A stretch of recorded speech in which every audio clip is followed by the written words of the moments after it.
looking at Terrence Crawford, if he just analyzing Terrence Crawford, if he box and just stay on his toes and use his range, but he gotta fight Shawn Porter. He can't never sit inside like this, right? Like what he doing now. He gotta always use that. See, Terrence Crawford, when he fights southpaw, he got one of the quickest. He gotta use not his regular jab. He gotta use all his jabs, but he gotta use that very quick jab. Shawn Porter had problems. He got problems measuring your distance and coming in once you use your quick jab and you take that little step back. He just don't come in. Cause I seen him do that a few times. I seen him do it against Ugas. I seen him do it against Spence every time Spence did it, and I seen him do it against Kell Brook. When you use that, but I believe Terrence Crawford, since he is a southpaw, since he goes southpaw, but his right hand, what makes Terrence Crawford different, his right hand is a strong hand. That would make him different. And he got a very unusual, look like he got 73, 74 inch. He's got a very long arms. And the way he uses jab, it's like once he uses his quick jab, that's his best weapon. His quick jab and his sneaky right hand. And that right hand is his strong. That's a strong hand. If he used that and just dance around the ring and confuse Shawn Porter, he can stop Shawn Porter from coming in and can almost have one of those Ugas or Porter, Brook type fights against. I mean, he have the skills to have one of those type of fights against Shawn Porter. But if he chooses to come inside and like he's doing right now, if he fight like that, that'd be the wrong fight. He would lose that fight against Shawn Porter. But I believe he would have to fight Terrence Crawford would have to fight a very disciplined fight. He would have to get on his toes just a little bit, but use his long jab to keep Shawn Porter on the outside at all times and be patient. He would have to be patient in that fight and work his jab and use lateral movement because his left from the southpaw stance would be Shawn Porter would have a very hard time landing his right hand from what Terrence Crawford is in the southpaw position. He would have trouble since he's so rangy, and if he just keep and you know how Terrence Crawford do that little when he probe and take his time. When he probe and take his time and use his jab and just take his time, by his time, he will run Shawn Porter into problems. And I can see Shawn Porter getting caught with that right hook. And he would have to work Shawn Porter body. But like he coming forward now, he can't do that. This is not you can't come. This was what Earl Spence was doing to Shawn Porter. You gotta go backwards. You gotta use range. You gotta go backwards and you gotta fight off the jab. Everything gotta be off the lead hand.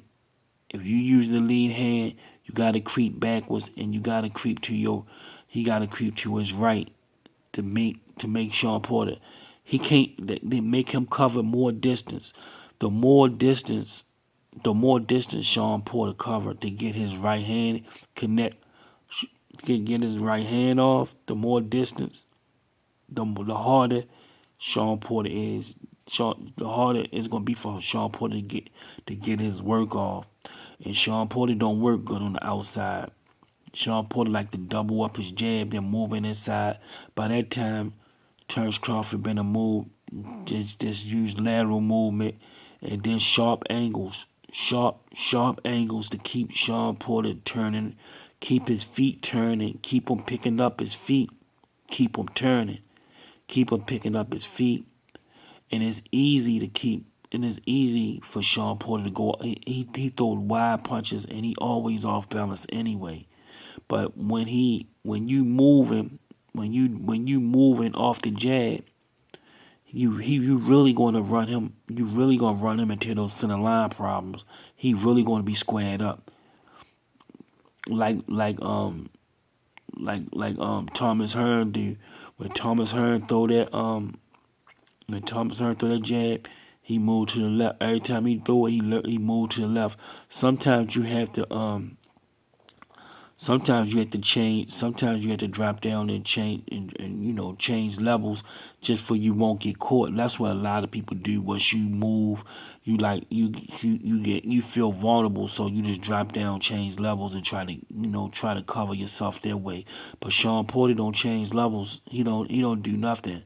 He just be off the line and be squared up, and you can take advantage of him like that once you turn off the jab. You got to keep squaring yourself. Shawn Porter be squared up a lot, and when he throw punches, he be way off. Especially when you use the jab.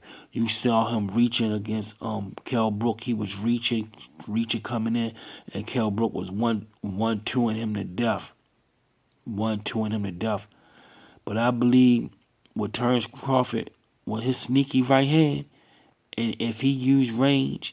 And he got to use his range. If he uses range the whole fight and be patient the whole fight and break Shawn Porter down to the body and the head the way he can, to keep moving and keep him turning, keep him moving, keep him picking up his feet, keep him resetting, and try to keep him off balance and keep popping that quick jab, bust him up with a quick jab. I can see Terrence Crawford getting a stoppage. That's why I want to see that fight, and that can make the Errol Spence fight even better. And I can see him using a quick jab against Ugas too. And I'm gonna break the Ugas down for Ugas fight down. Part 2, breaking the Ugas fight down too. I believe if a very disciplined Terrence Crawford can stop Ugas and Shawn Porter. But he's at the age where he can get these, his prime. He's in his prime and he keep himself up. He might got another 4 more years of good fighting, but he got to get these names on. I want to see the kid get these names on his resume.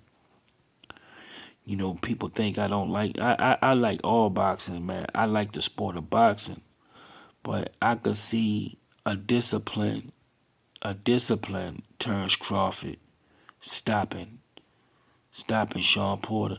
But Shawn Porter, it's gonna be spots where Shawn Porter gonna get inside. But what Terrence Crawford will have to do, if Shawn Porter get inside, don't let him work. Tie him up, walk him, put your head in his chin, walk him to the ropes, and let the referee break it up. Don't try to fight him on the inside. Don't try to do what Keith Thurman did. Don't try to do that. If you try to do what Keith Thurman did, fuck around and get caught with something. Fuck around, get dropped a couple of times, and fuck around and be fighting from behind. I see a disciplined Terrence Crawford stopping him. Hit that thumbs up, support the channel.